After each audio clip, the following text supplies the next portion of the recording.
नमस्कार. आज आपण ठाण्यातल्या एका विशेष भक्ती सोहळ्याबद्दल बोलणार आहोत. हो, श्री स्वामी समर्थ महामस्तक अभिषेक. बरोबर. आपल्याला याबद्दल एका स्रोतातून माहिती मिळालीय. हा सोहळा ठाण्यातल्या श्री स्वामी समर्थ सेवा प्रतिष्ठान मठात होतो. दर रविवारी, बरोबर? हो, दर रविवारी होतो असं कळतंय. आणि याचं वैशिष्ट्य म्हणजे यात तब्बल 33 प्रकारची पवित्र द्रव्य वापरली जातात म्हणे. हो, 33 प्रकार. ही संख्याच ऐकून खूप विशेष वाटतं. खरंच. कोणकोणती द्रव्य असतात साधारणपणे, म्हणजे स्रोतात काय म्हटलंय? स्रोतात उल्लेख आहे की यात दूध, दही, मध, तूप. म्हणजे पंचामृत झालं हे तर. हो, पंचामृत तर आहेच. शिवाय सुगंधी जल म्हणजे सुवासिक पाणी, फळांचे रस आहेत. अच्छा, फळांचे रस पण. हो, हळद, चंदन अशा एकूण 33 वेगवेगळ्या पवित्र वस्तू वापरल्या जातात. आणि या सगळ्या वस्तू मग महाराजांच्या मूर्तीवर श्रद्धेने अर्पण केल्या जातात. अगदी. पण म्हणजे हा फक्त द्रव्यांचा अभिषेक नाहीये. अच्छा, अजून काय आहे यात? हो, स्त्रोतात जी महत्वाची गोष्ट सांगितली आहे ती ही की अभिषेकाच्या वेळीच तिथे भजन सुरू असतं, कीर्तन चालतं. अरे वा. अभंगवाणी असते. स्वाध्याय म्हणजे काय म्हणतात त्याला, स्वतः केलेला अभ्यास, चिंतन. हो, स्वाध्याय आणि पारायण पण, म्हणजे ग्रंथांचं वाचन. बरोबर. पारायण पण. हे सगळं एकाच वेळी सुरू असतं. म्हणजे विचार करा, अभिषेक सुरू आहे, भजन सुरू आहे, कीर्तन आहे, वाचन आहे. काय विलक्षण वातावरण तयार होत असेल, नाही? अगदी. स्त्रोतात म्हटल्याप्रमाणे यामुळे एक अत्यंत भारावलेलं म्हणजे एकदम चैतन्यमय आणि भक्तिमय वातावरण निर्माण होतं. जणू काही स्वामींचं प्रत्यक्ष दर्शनच घडतंय किंवा त्यांचं सान्निध्य जाणवतंय असं वर्णन केलंय. खरंच अंगावर काटा येतोय ऐकून.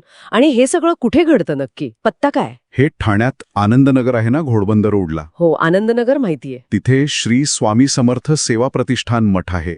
तिथे दर रविवारी हा सोहळा असतो. अच्छा, दर रविवारी. म्हणजे कुणालाही जाऊन अनुभवता येईल. हो, नक्कीच. आणि या सगळ्या आयोजनामागे म्हणजे हे इतकं सुरळीत पार पडतं तर यामागे मार्गदर्शन कोणाचं आहे याचा पण उल्लेख आहे. कोणाचं मार्गदर्शन आहे?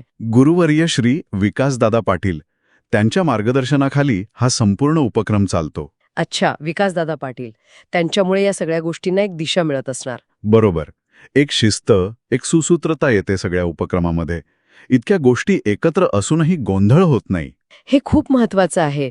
म्हणजे केवळ एक विधी नाहीये हा, तर त्यामागे एक भक्कम संघटन आणि योग्य मार्गदर्शन आहे. अगदी. आणि स्रोतात असंही वाचलं की सर्व भाविकांना या सोहळ्यात सहभागी व्हायला सांगतात.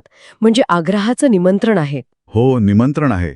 कारण हा अनुभव वैयक्तिक श्रद्धेचा तर आहेच, पण तो एका सामूहिक भक्तीचा पण आविष्कार आहे. सामूहिक भक्ती. हो, म्हणजे अनेक लोक एकत्र येतात, वेगवेगळ्या प्रकारे उपासना करतात, पण ध्येय एकच, स्वामींची भक्ती.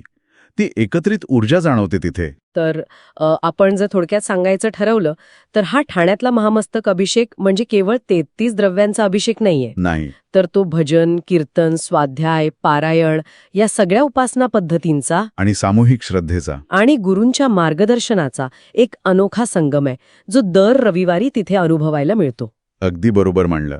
हा स्रोत आपल्याला फक्त एका धार्मिक विधीची माहिती देत नाहीये, तर तो एका मोठ्या सामूहिक भक्ती अनुभवाचं चित्र आपल्यासमोर उभं करतो. खरंय. आणि यातून एक विचार नक्कीच पुढे येतो नाही का, की आजच्या काळात म्हणजे इतकी धावपळ आहे जीवनात. हो, वेळच नसतो कोणाकडे. हो, प्रत्येक जण आपापल्या व्यापात असतो. मग अशा परिस्थितीत असं एकत्र येऊन जी भक्ती केली जाते, जी श्रद्धा प्रकट होते, त्याचं महत्व काय असेल? बरोबर, त्याचं महत्व काय, असा अनुभव व्यक्तीला काय देतो, समाजाला काय मिळतो यातून, हा एक विचार करण्यासारखा मुद्दा आहे खरं तर. नक्कीच विचार करायला लावणारा प्रश्न आहे हा. श्री स्वामी समर्थ.